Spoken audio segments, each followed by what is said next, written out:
Bisa operasi geraham. Kondisinya Andrea sekarang fine-fine aja, happy aja. Ya lucu aja dia, cuman gigi kayak lu pernah lihat ini enggak sih? Memes, bukan memes ya, video-video lucu marmot yang makan banyak gitu.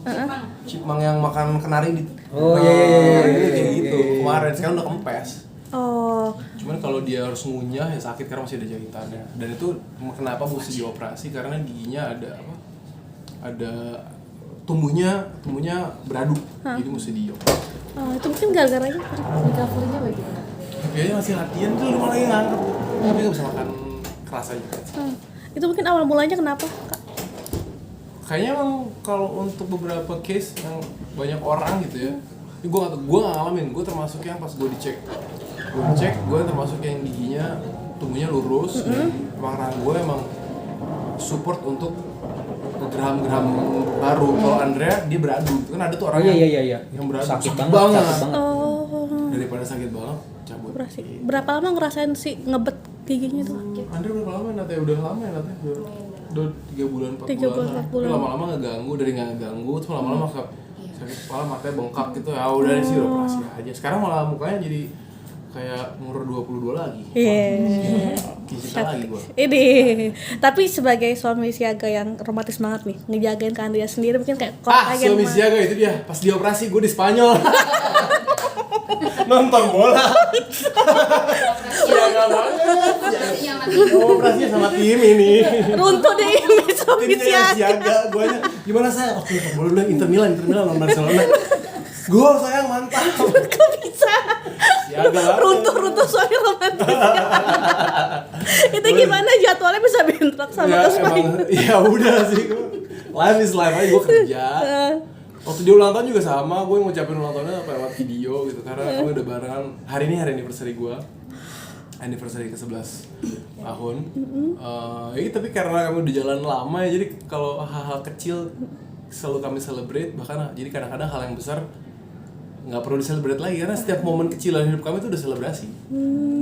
Gitu. Berarti yang ke-11 tahun ya jadi kejutan di 11 tahun seperti apa sih mungkin di kalikunya berumah tangga? Ya happy aja sih, dibawa happy aja. Gue sih selalu sebisa mungkin karena kan namanya pasangan ya pasti berubah, bertumbuh.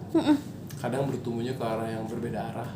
Andrea sekarang benar-benar jadi yang konten kreator sepak bola olahraga banget. Gue masih di film sama gue mungkin lebih fokusnya di sepak bola sama otaknya bisnis gitu. Andrea otaknya lebih ke arah komunitas. Itu percakapan komunikasinya dulu sebelum tidur tuh kita masih sama ngobrol. Inget nggak sih ini? Sekarang tuh benar-benar beda. Jauh banget. Tapi ada satu benang merah yang selalu sama yang kita pertahanin dari dulu ke sekarang. Jadi gimana pun juga ngobrol aja, mau nyambung ngobrol aja. Biasanya kan kalau ujian tuh 5-10 gitu. Nah, mungkin ada kalau boleh tahu cobaan terbesar di rumah tangga kalian apa? Apa ya? I'm a grateful person sih. Jadi gue percaya ada yang namanya ujian, ada yang namanya cobaan. Kalau ujian kan kadang-kadang kita menguji diri kita untuk menguji diri kita. Tuhan kadang-kadang Tuhan dan semesta bukan kadang-kadang Tuhan dan semesta pasti ngasih ujian buat kita, tapi ujian itu kan di mana-mana untuk ngasih ujian matematika supaya lu naik kelas. Jadi gue ngeliat setiap problemnya untuk jadi ujian untuk kita naik kelas. Tapi kalau cobaan jangan sekali-kali nyobain semesta dan Tuhan deh kayaknya. Ya itu it's a matter of POV sama perception.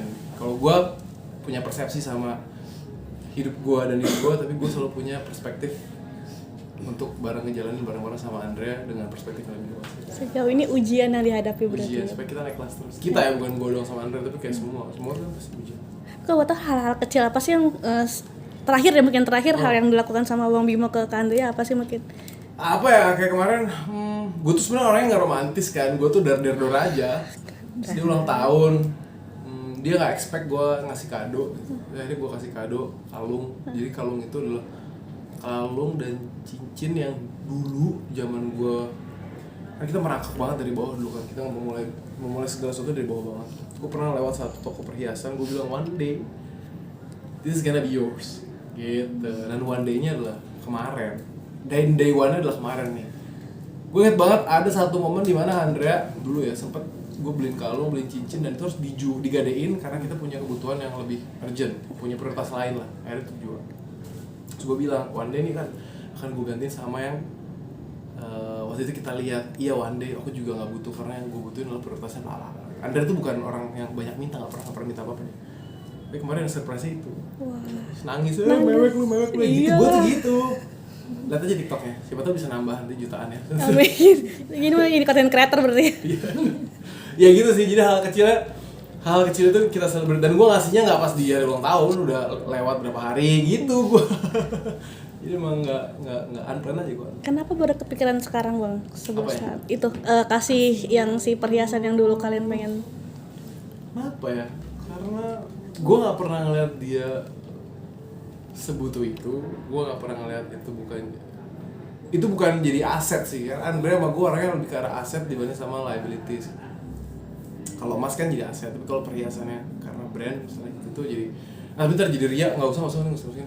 Misalnya itu lebih ke arah, Bukan lebih kepada kan itu pencapaian kayak dulu pengen. iya itu karena gue ngerasa gue dulu punya janji itu pengen gue penuhin aja gitu. Terima kasih bang. Tadi nggak usah masukinnya kalau yang brand